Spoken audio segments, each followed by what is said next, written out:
Hola Mariana, ¿cómo estás? ¿Qué tal, Tere? Muy bien y muy contenta de esta conversación que vamos a tener sobre este tema hiperrelevante que un poco ha convulsionado, o no sé cómo llamarlo, el sistema educativo, las comunidades de docentes, los educadores y por supuesto la sociedad, pero para nosotros es un tema, yo diría, candente y que además tiene tan poco tiempo porque explotó con el chat GPT en diciembre o en noviembre y a partir de ahí, bueno, las conversaciones, los debates, las reflexiones se han dado en muchísimas comunidades educativas.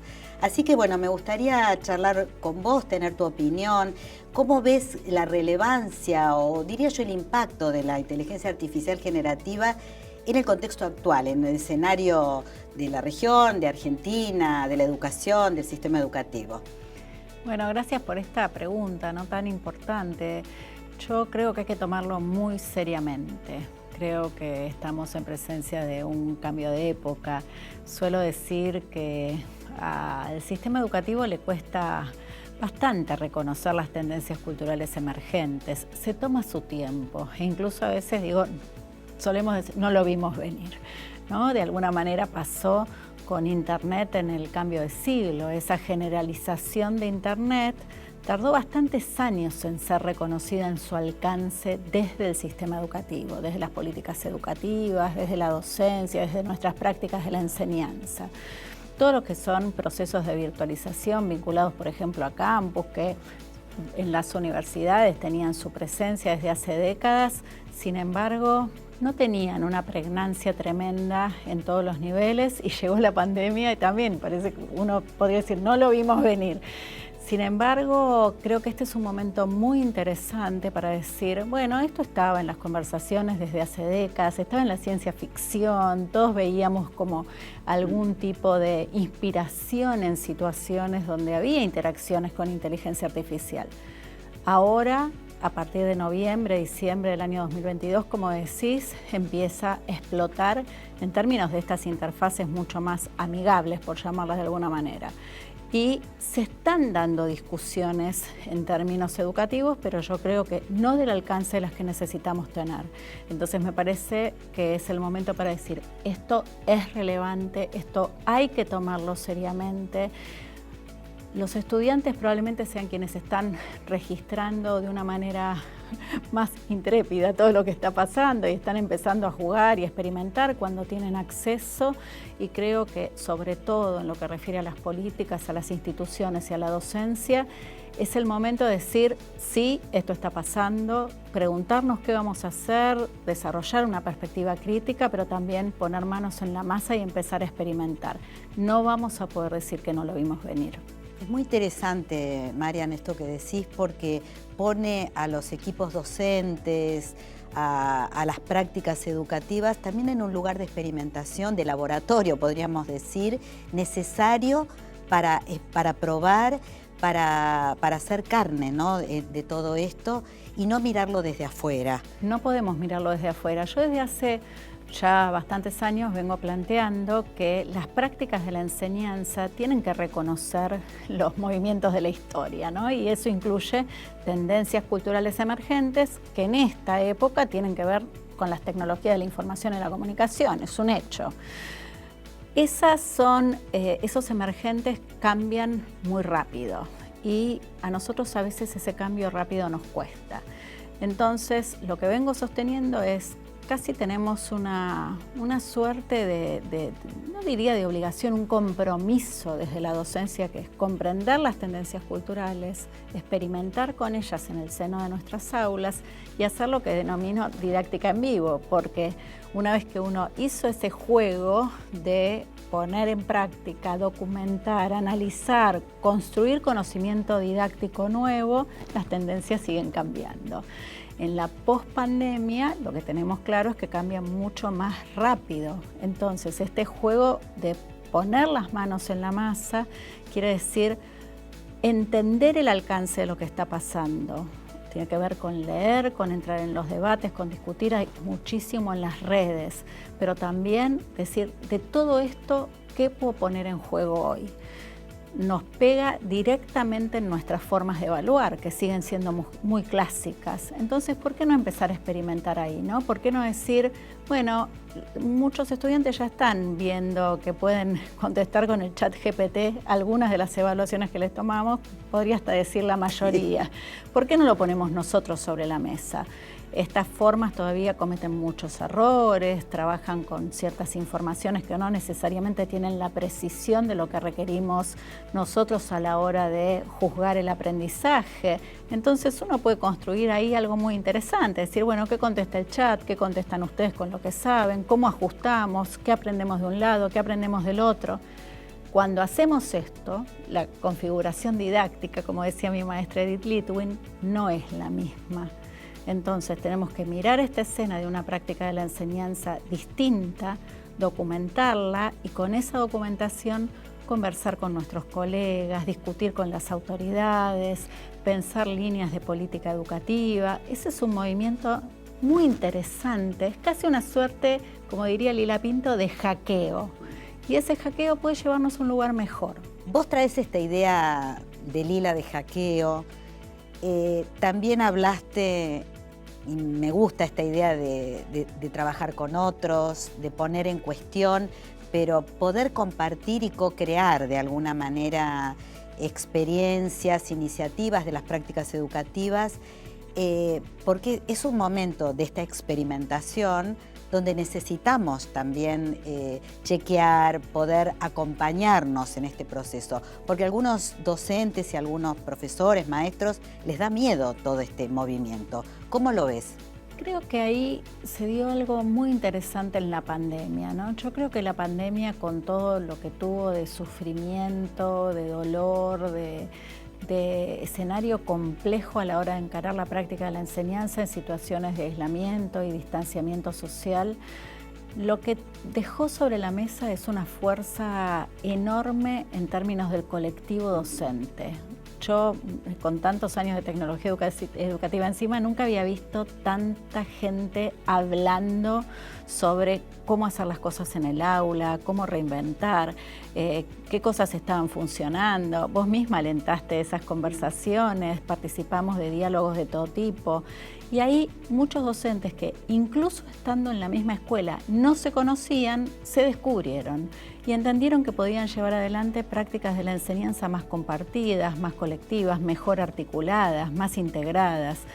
Creo que una de las situaciones que a mí me preocupa de esta vuelta a la presencialidad plena es que eso se pierda. Y este es como el gran momento para decir, no, pero esta fuerza colectiva frente a un fenómeno de esta envergadura, que va a ser un hito en la historia. Flavia Costa habla de un nuevo accidente, de la envergadura de la pandemia con la inteligencia artificial generativa, puede ser un punto de encuentro. Puede ser un punto de encuentro, de debate, de co-construcción, de co-creación al interior de los colectivos docentes extendidos, ¿no? Porque esto hoy en las redes puede ir mucho más allá de la escuela, puede alcanzar la provincia, lo que fuera, ¿no? La región, el país o incluso articulaciones más globales, que también nos pone a los docentes en otro lugar, generar ese tipo de construcciones colectivas originales.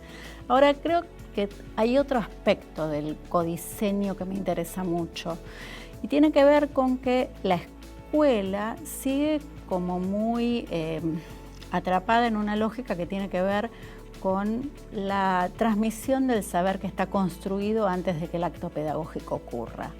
Y eso tiene poco que ver con la construcción del conocimiento contemporáneo, que es tan acelerada, que es tan colectiva, que tiene alcances globales. Entonces me parece que lo que podemos es abrir el juego a que en las aulas se construya conocimiento original, con los estudiantes, codiseñado por los estudiantes, con otras organizaciones, con otra gente. Y ahí la inteligencia artificial generativa en todas sus versiones, expresiones, viene a jugar un papel interesante porque, por ejemplo, nos permite rastrear fuentes en unos tiempos que antes nos hubieran resultado impensados. Nos permite acceder a bases de datos muy complejas y encontrar exactamente lo que estamos buscando. Por supuesto, hay sistemas de validación, revisar los sesgos, mirar con una perspectiva crítica que hace a esa construcción original. Si nosotros logramos, me parece, poner el codiseño en los dos planos, en el del trabajo docente y en el del aprendizaje de las y los estudiantes, creo que podríamos pegar un salto que es el que requiere esta época. Es interesante verlo como una oportunidad también, es decir, poder enriquecernos con esto que está ocurriendo, este accidente normal, ¿no? Que fue la pandemia, con el accidente de la inteligencia artificial generativa, como dice Flavia Costa, que vos bien traes a esta conversación. De alguna manera, no sé si te acordás hace unos años cuando el debate que planteábamos era digitalizar la escuela o escolarizar lo digital, un debate que en realidad no tuvo sentido porque, digamos, el entramado que hoy la tecnología y la tecnología educativa, del cual vos sos referente, trae, es un debate muchísimo más rico, ¿no? Mucho más complejo, mucho más vinculado con esta idea de polifonía, ¿no?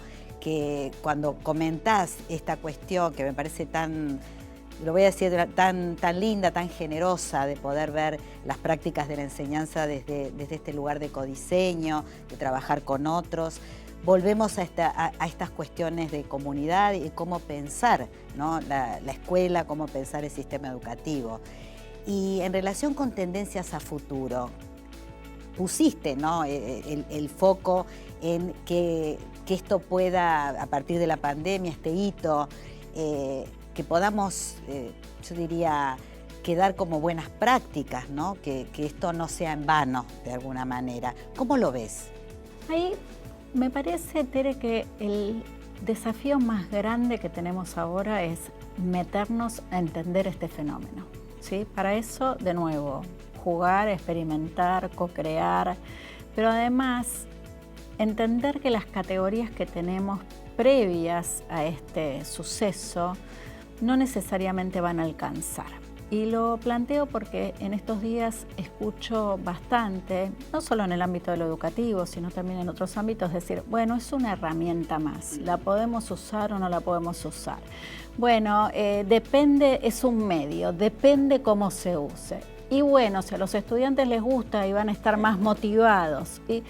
Y son todas categorías que prácticamente podríamos decir que vienen del siglo pasado. Cuando uno tiene un fenómeno de estas características y lo abraza en términos de las prácticas de la enseñanza, críticamente, experimentando, viendo los límites, viendo los sesgos, discutiendo, generando contenido local, valioso para que estos motores también tomen, me parece que lo que surge es que tenemos que hacer más investigación sobre las prácticas y construir categorías nuevas. Cuando digo, para nosotros que hace muchas décadas que estamos en esto, las categorías de la tecnología educativa del siglo XX no sirvieron para pensar en el acceso en una perspectiva de derecho, no sirvieron para pensar los procesos de generalización de Internet a escala. Hubo que volver a construir. Me parece que este es el desafío que tenemos a futuro.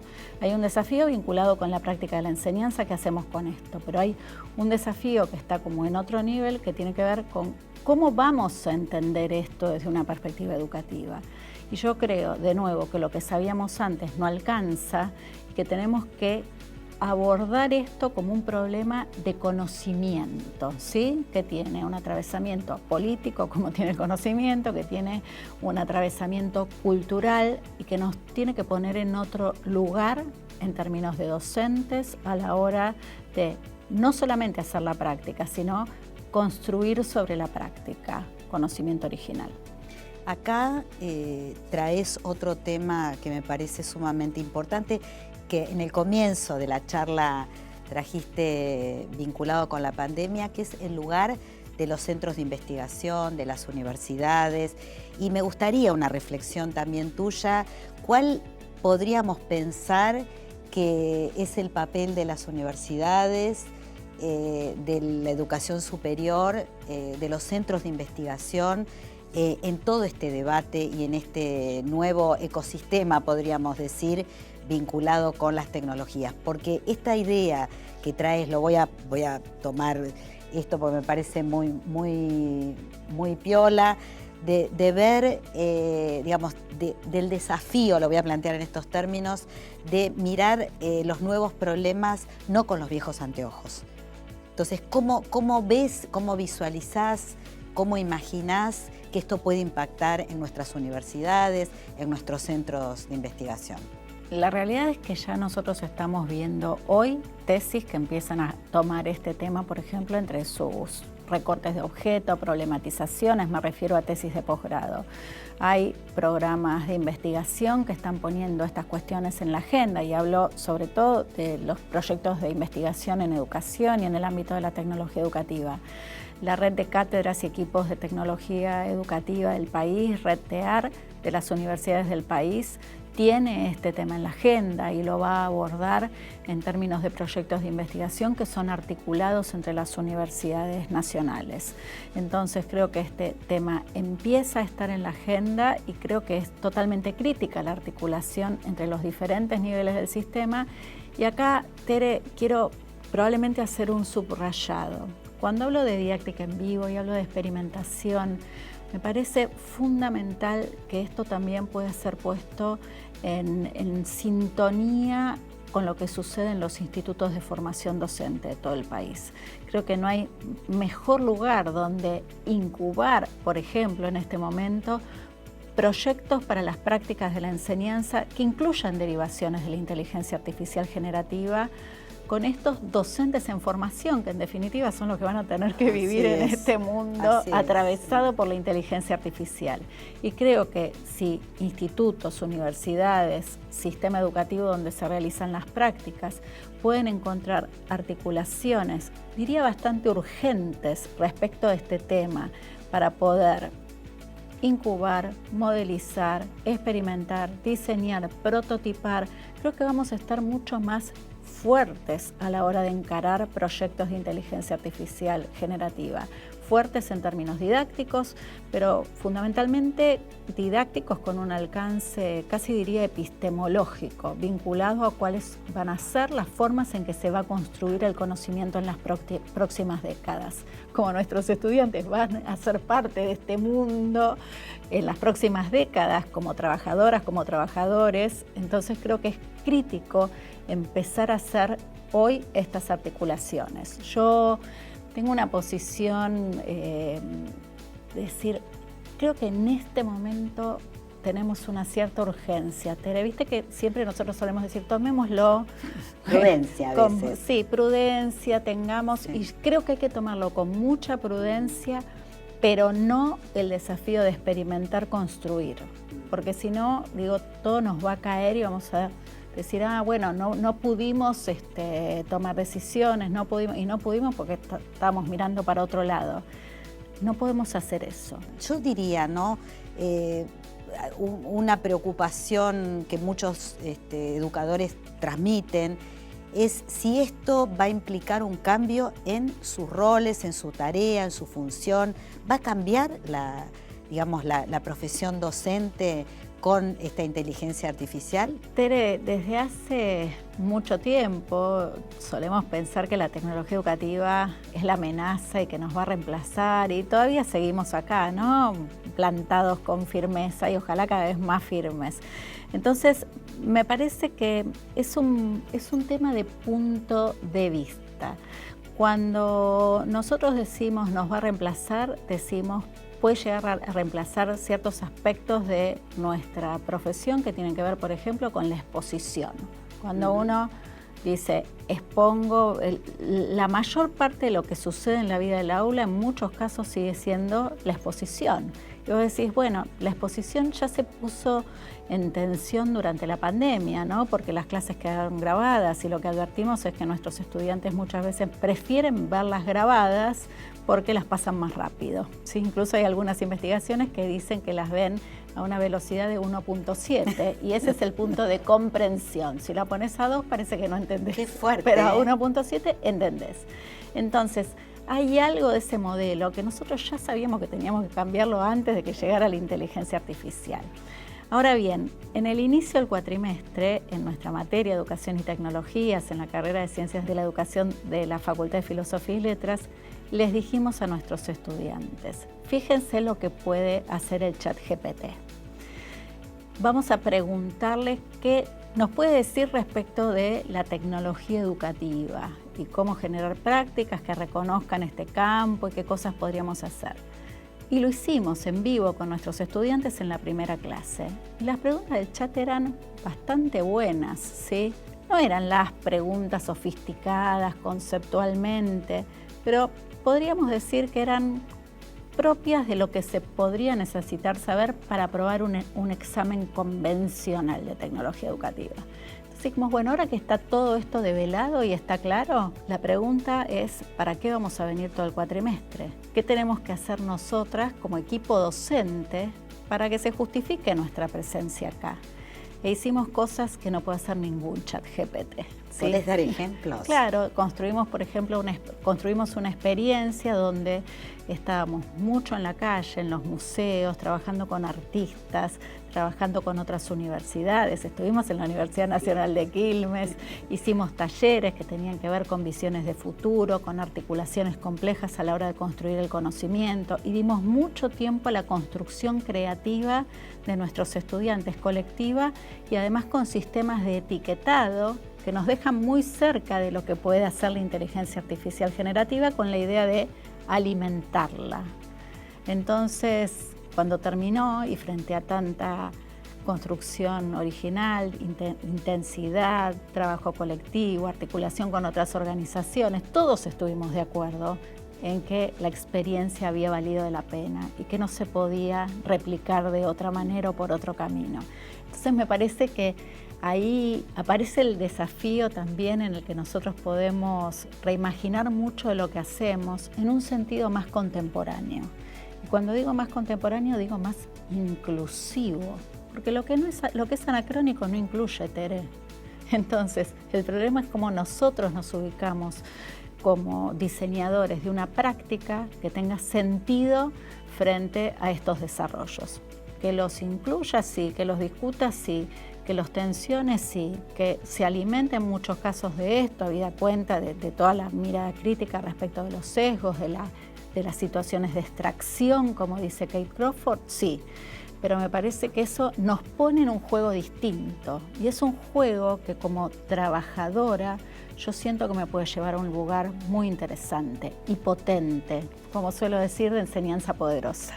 Bueno, es precioso pensarlo de esta manera, da ilusión y da esperanza también, ¿no? Me parece que de tanto que hemos hablado de la pandemia, hemos tenido muchas conversaciones sobre eso y la desazón que producía en los colectivos docentes, bueno, en todos, pero en los docentes esa situación. Esto da algunas pistas como para pensar la profesión desde un lugar mucho más precioso, diría yo, ¿no? Yo lo que vengo sosteniendo en los últimos años es que en un tiempo que ocurre entre guerras y pandemias, la esperanza es política y la educación tiene que ayudar a construirla.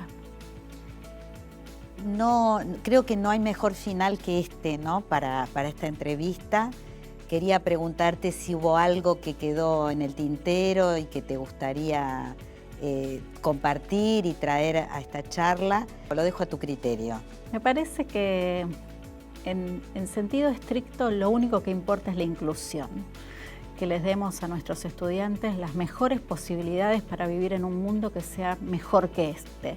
No pasa por si las profesiones del futuro existen, no, pasa por levantar la inclusión como bandera. Y la inclusión como bandera teje construcción de conocimiento hoy en una perspectiva que desde el punto de vista epocal es propia de este tiempo. Y me parece que eso es lo crítico que explote en nuestras prácticas de la enseñanza todos los días y nuestras y nuestros estudiantes se dan cuenta cuando eso pasa y cuando no. Entonces creo que ahí tenemos que poner nuestra fuerza. Bueno, muchísimas gracias, Mariana. Muchísimas gracias, como siempre, enriqueciendo el debate y las conversaciones. Gracias a vos, Tere.